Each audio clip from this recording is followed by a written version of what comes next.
What is up, everybody? Seth here from Ganza Media, and today we're going to be talking again about El Salvador.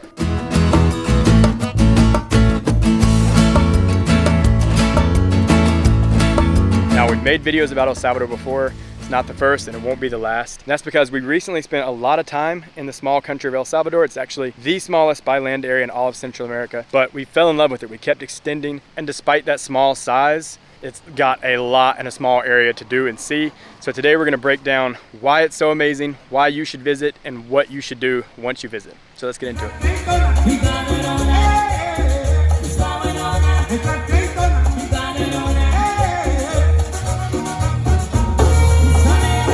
So it's difficult to make a video sort of summarizing the country of El Salvador without talking about its troubling past. Even in recent years, it's been known as one of the deadliest countries in the world with the highest murder rates. It's been known as a very violent country. You've seen that stuff about El Salvador before, so that's not going to be the focus of this video. In this video, we're really only going to be talking about the positive side of things. You can form your own opinions. My experience there was very, very positive, and I will say that if you check the statistics and stuff, things are getting better in the country. If you haven't heard of El Salvador's current president, Nayib Bukele, he is very, very popular with Salvadorans. He actually has somewhere between a 90 and 98% approval rate. So that's just wild and unthinkable for a lot of us coming from countries where politically it's very divided. He's famously cracking down on a lot of gang activity, and he's just making bold moves in the country, like making Bitcoin a secondary currency. El Salvador was actually the first country in the world to do that. He's using some of the volcanic activity in the country for clean energy to mine Bitcoin and things like that. So he's keeping it in the news for more positive things other than its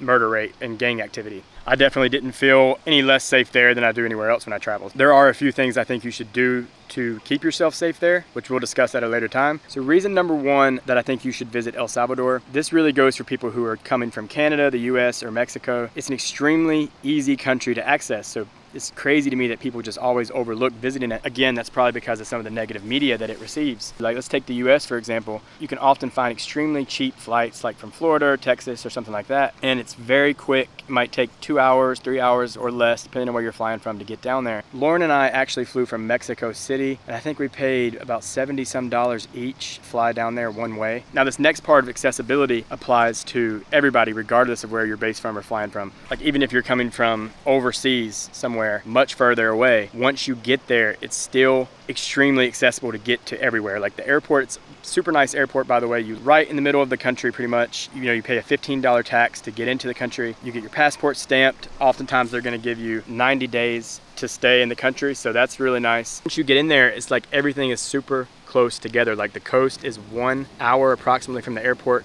maybe a little less depending on which beach you're going to. So the airport really just services the whole country. And going further with accessibility, if you are coming from the US, makes it a lot easier that primary currency in El Salvador is actually the US dollar, so you're not even having to exchange any money. Second reason you should visit El Salvador is it's one of the best volcano attraction destinations in the world. It's actually known as the land of volcanoes.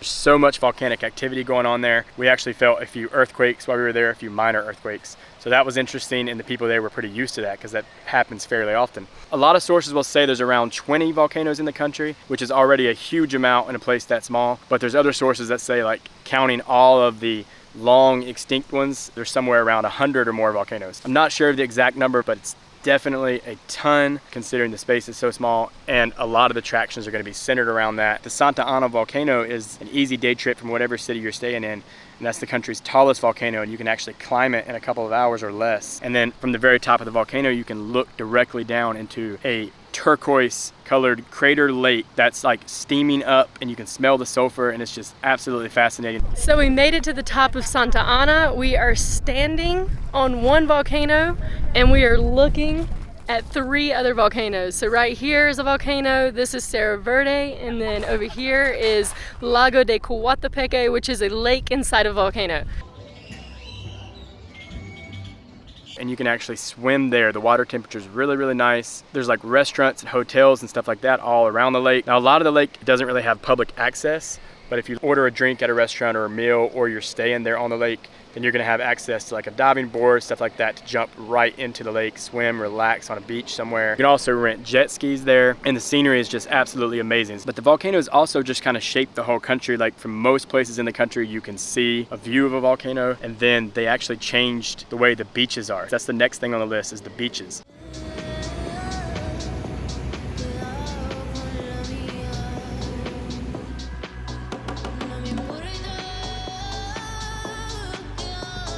Now, El Salvador, you might not think of it when it comes to being like a tropical beach destination, which makes sense because it's actually the only country in Central America that does not have any Caribbean coastline. But the beaches there that it does have on the Pacific are visually stunning. They're not as relaxing as other destinations in Central America, but the volcanoes have sort of given them this black sand. It's often a rocky beach. The way it pops is unreal. Like the scenery of the black beaches with the blue water and just the killer sunsets will just blow your mind. And then some of the beaches also have like caves and big rock formations to explore. So even though it's not as relaxing, it's visually one of the most beautiful beach destinations, I think, in that whole part of the world. And it's also very different. And it is extremely famous for its surfing. They have giant waves there. El Tunco is one of El Salvador's most popular beaches. It's like an hour or less from the airport. And the vibes and atmosphere there are just absolutely incredible. Now the beach itself kind of sucks, right? It's like rocky and it's hard to walk on, and it's scenic. It's absolutely beautifully scenic, but it's just not a nice beach to walk on and relax on or take a morning jog on. But the beach town itself is paradise. Like,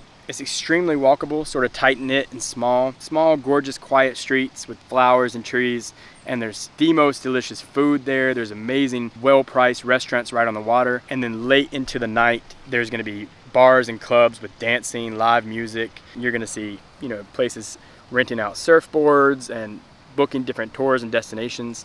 And then other beaches close by, you're gonna have a bit more walkable, sandy beaches. Close by, you're gonna have the famous Bitcoin Beach, also known as Playa El Zonte. And that's also one of my favorite beaches. You can pay for anything using Bitcoin there, whether it be your hotel, your food, anything like that. And it's super relaxed, and it's a bit more walkable beaches, and it's smaller. But even though it's famously known as Bitcoin Beach, really pretty much any beach or city anywhere in El Salvador, you're gonna be able to use Bitcoin. So that's really nice. And then La Libertad is a more local atmosphere. It has like a big seafood market and things like that, lots of shopping. I recommend just, you know, renting a car or using the bus system to drive up and down the coast and just check out some of the vistas and scenery and kind of stopping wherever catches your eye. Reason number 4, you should definitely go to El Salvador, and this is one of the biggest reasons and the best reasons, is the food. Now, it's absolutely amazing. It's some of my favorite food in Latin America. It's a joke very hard. Yeah. And very hard. Of course, the national dish is the pupusa. It's basically just like almost like a pancake with stuff inside of it. Standard, it comes with like beans and cheese, but you can pretty much get it with anything. Like a vegetable known as loroco, you can get chicken in it, you can get pork. There's so many different variety of options.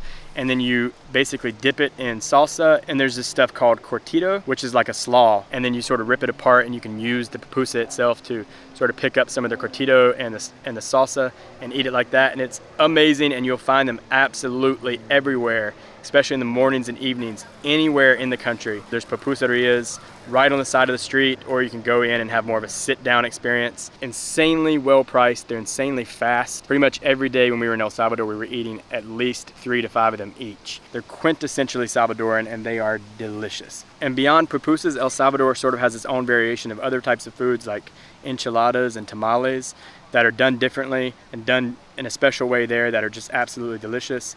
They're also famous for their soups. They have lots of unique soups, and that's really just touching the surface. You're gonna find like a lot of cafeteria style buffets in El Salvador and a lot of street food and things like that. And so it's a whole world of food to explore. So definitely read some food vlogs and get into that. And then coffee, there's lots of coffee actually made in the country of El Salvador. However, you're gonna wanna make sure if you're going somewhere for coffee that the coffee is actually from El Salvador, because a lot of places surprisingly will have coffee from somewhere else, and it's really not very good. But the places that have like Salvadoran coffee, absolutely delicious. And you're gonna see endless amounts of ice cream shops. I don't know if I've ever seen that many ice cream places in such a small area, whether you're buying it on the street or you're buying it at one of the many ice cream shops. Number 5 is the cultural and historical aspects of the country. A lot of people do not associate El Salvador with like Maya cities and Maya sites and stuff like that, but the indigenous history there is insane. It's amazing. I'm actually still learning more about it myself. Epic Maya sites are there. They date back thousands of years. There's so much indigenous history. And Salvadoran culture is just amazing. You know, they love their food, they love to party, the nightlife is absolutely incredible, but also just the energy of the city streets and things like that is really going to be contagious and sort of take you in. We saw so much live music just constantly going on, and people are just really feeling it. And before you know it, you'll have dozens of people dancing right in the middle of the street in downtown on a weekday.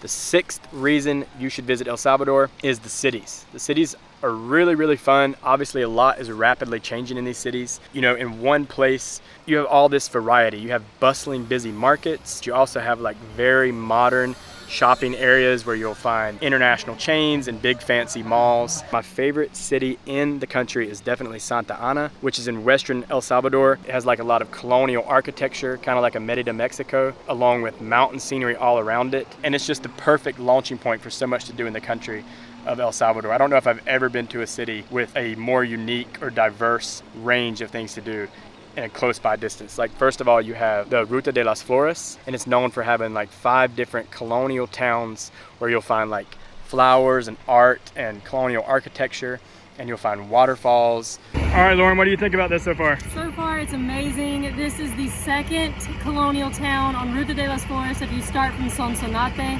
and it is gorgeous. I love it. You can also visit the Santa Ana volcano from Santa Ana.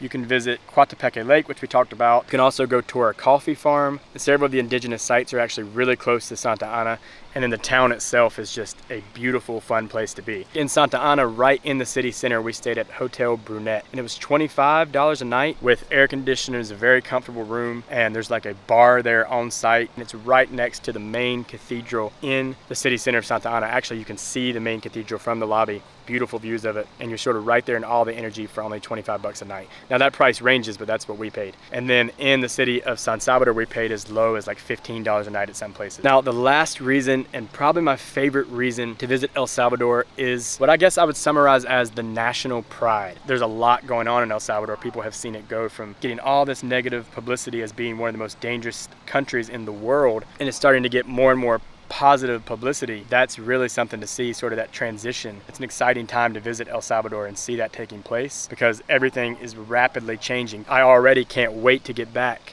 because people that I met there and people that watch these videos have commented and said, you know, this has changed, that's not there anymore. This is a country that is, you know, been through so much and had so many hard times, but the people are just amazing and they're persevering and they're making a country that frankly, it's a badass country. Even as an outsider coming to visit that, it's hard for that energy not to sort of rub off on you. It's like a contagious energy. I'll give you a few tips for visiting. Safety wise, it is getting a lot safer, but you definitely have to be careful in certain aspects. For instance, outside of the city centers at night, everything gets very, very dark and everything shuts down and it can be dangerous to walk. So if you're not renting a car and you're visiting somewhere for the day and you're coming back after hours, and even a city as big as Santa Ana, which is the country's second biggest city, you're gonna have a hard time finding an Uber. And if you haven't already pre-booked a taxi, then you might be walking back in the dark, and that's definitely not what I would recommend, you know, because a lot of the bus stations are outside the city center. And let's talk about bus travel. So in El Salvador, you'll see retired school buses from the US. They go down there and sort of get a second life.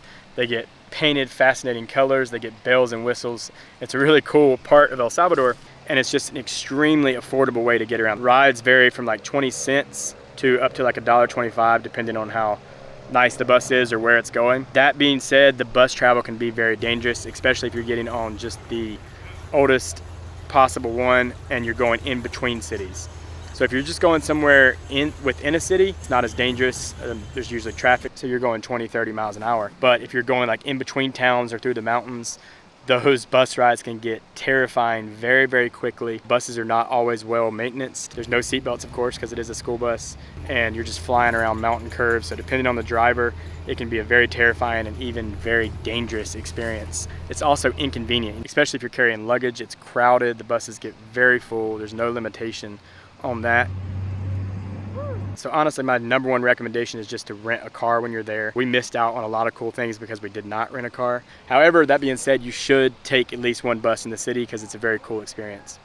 And to catch the buses, all you have to do is, of course, be on the right side of the road where you're heading and just throw your hand up and they'll pull over for you. And a nice surprise for you, depending on what you're expecting, is going to be that the roads in El Salvador are actually pretty nice. For the most part, it's a very easy country to navigate. I just don't recommend driving right through the city center of San Salvador or anything like that if you're not extremely experienced with city driving. That's just a couple of quick pointers for those of you that haven't seen any of our other videos and won't stick around for more, just to make sure you're safe when you are visiting. But in summary, definitely visit the country of El Salvador. It's a fascinating place, again, for all of those reasons and so many more that I'm not even thinking about right now. If you've visited a lot or you're Salvadoran, hop in the comments and give more recommendations to people who are visiting and more recommendations to Ganza Media, because I know for sure we're going to be going back. We're going to continue to go back. It's really a country that has completely stolen our hearts, and we love it, and we'll see you in the next video.